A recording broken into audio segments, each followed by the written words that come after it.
Hello, I'm Jacqueline Holstead, and you are listening to On Point Conversations.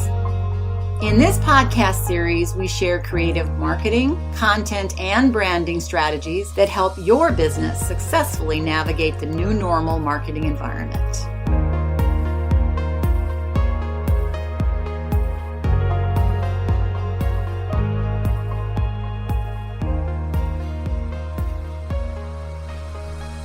In today's podcast, I want to touch on a subject that someone asked me about just recently.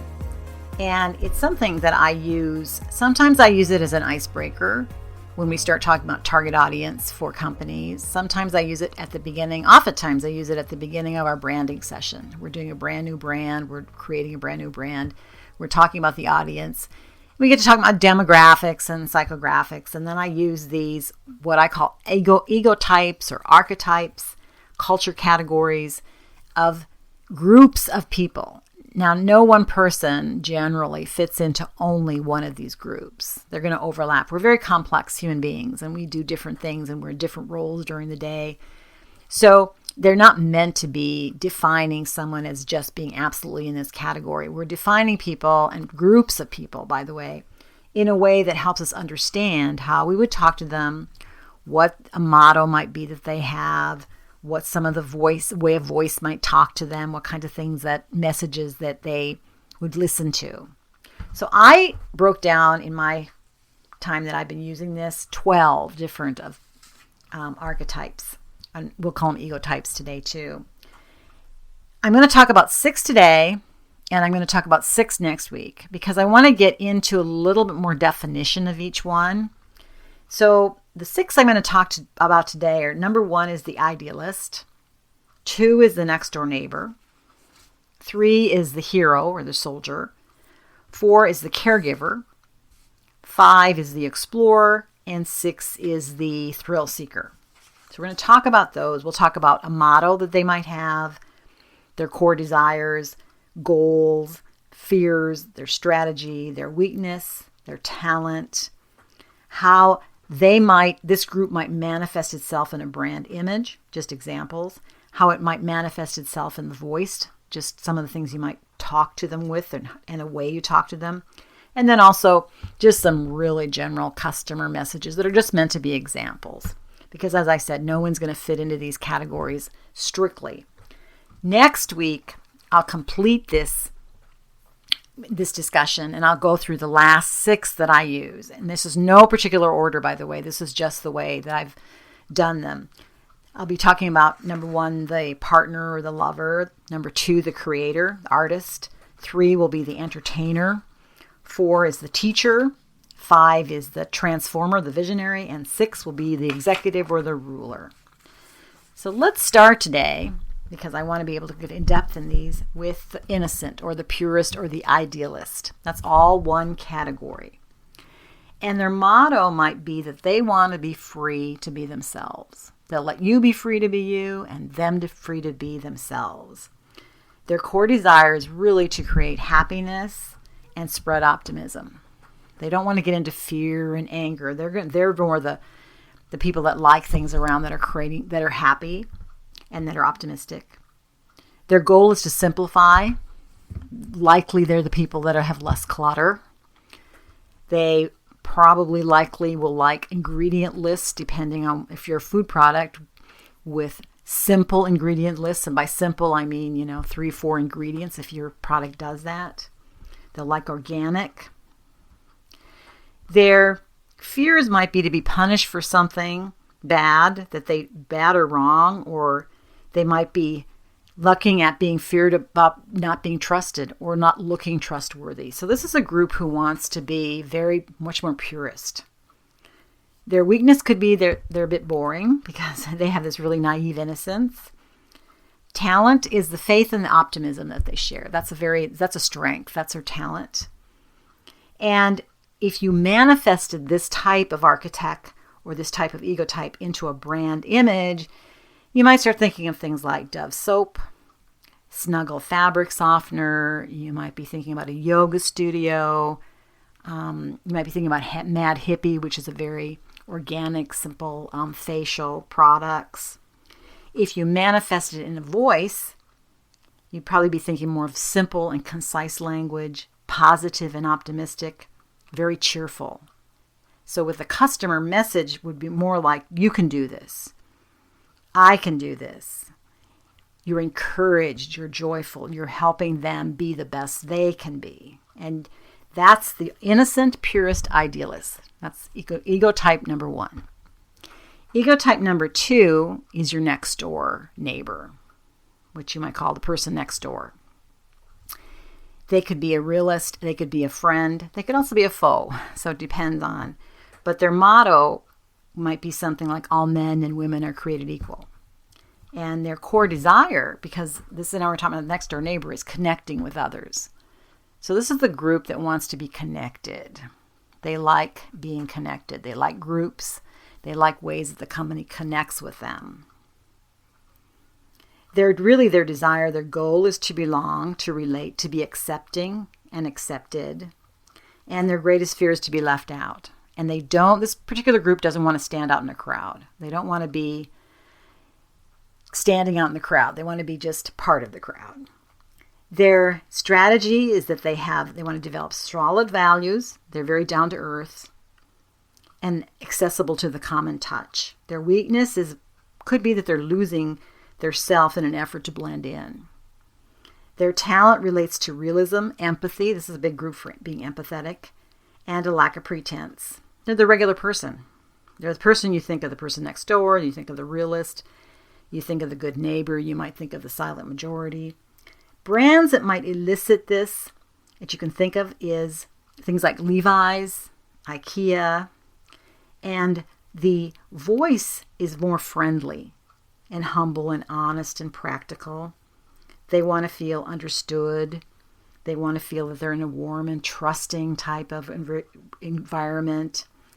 And to fulfill on their brand, I would say you'd be creating more real connections and friendships with this audience, sharing the normal parts of your life with them, something that's normal and they understand and they can see that they also experience this. The third ego type is the hero. This is what I would call either the warrior, the champion, the victor, crusader, rescuer, superhero, soldier, competitor, achiever. There's lots of names for this one. The winner and team player. So their motto is, where there's a will, there's a way. And their core desire really is to prove their worth through courageous acts. Their goal is to be expert, to master skills in ways that improve the world. So they're good. They're very good for the world. These are all good for the world, by the way, in their own way. Their greatest fear is going to be weakness, vulnerability, or their body giving out. Their strategy is to be as strong and competent as possible. They want to take action. They want to be decisive. They want to overcome challenges. And their weakness can be arrogance, always needing another battle to fight. Their talent is competence and courage. And their brands that they might manifest, you might think of Nike, FedEx, the Marines. You might think of an NFL football team. Their voice becomes to be more motivational, self-confident, self-disciplined, more of an expert. And they want to feel inspired. I can overcome this challenge with this action. I'm empowered, I'm determined, I'm motivated. In living your brand, they're the kind of people who want to inspire others by showing the challenges you can overcome or they can overcome, challenge themselves, get physical, play sports, work out. And their insight is they're revered and trusted, and people want to imitate them. These sometimes are your influencers. You know that, competitively, that competitors, football players, basketball players can become influencers, superheroes, people like that who become those people that other people want to imitate. The fourth ego type is the caregiver. And we would talk about people being mother, guardian, parent, servant, saint, helper, a supporter, an advocate, a nurturer, teacher. And their motto is love your neighbor as yourself. And their core desire is really they want to protect and care for others. Their goal is to help others. Their greatest fear is selfishness and ingratitude. So they really work against that. And their strategy is doing things for others. They're in service to other people. They focus attention on other people, not themselves. And that in itself can create a weakness, which is martyrdom and then being exploited. Their talent is compassion and generosity.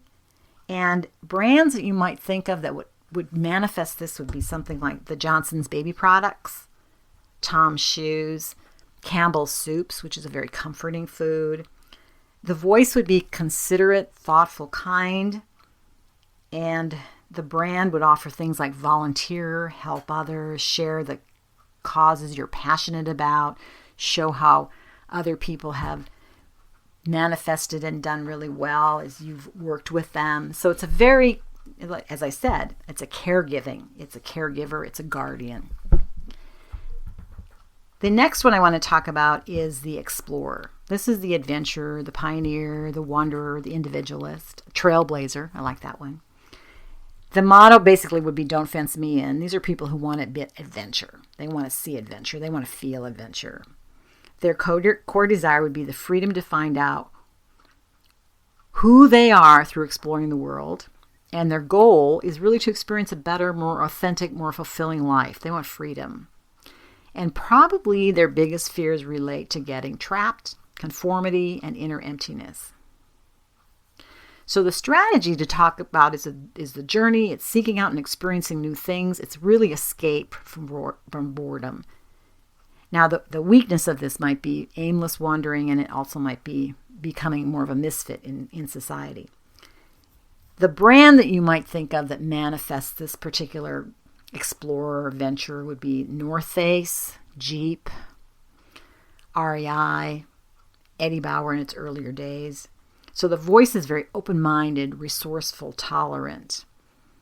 And the feel is adventurous, cultured. I have no limits. I'm amazed. I'm alive. And they're living their brand. If they're living their brand, they're traveling often and they're sharing their journey. So sharing ways that their life is more unconventional.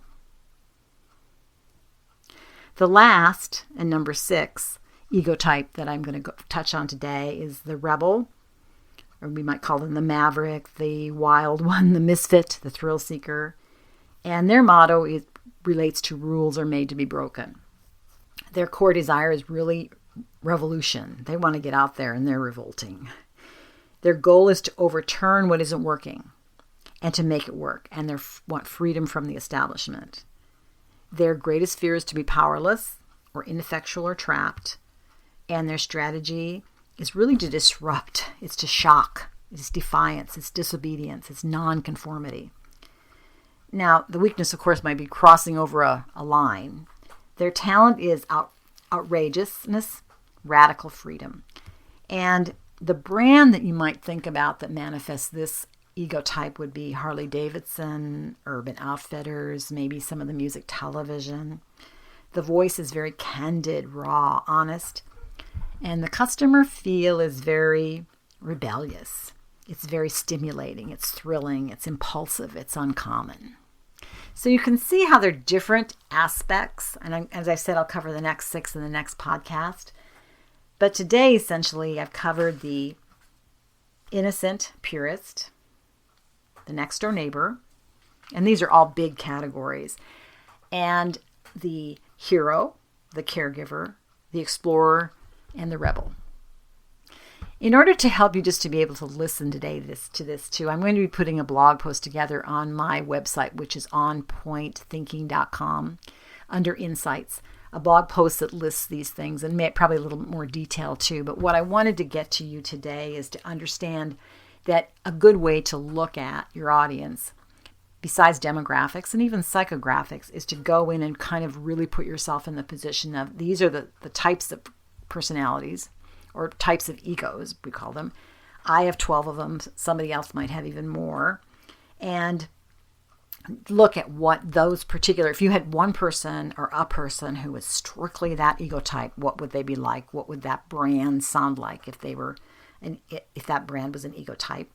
And what kind of feel is there? And if they're living your brand, what does that mean to you? I hope this will help you today. As I said, my businesses or my company is On Point Thinking, and I'm at onpointthinking.com, and you can leave me a comment there.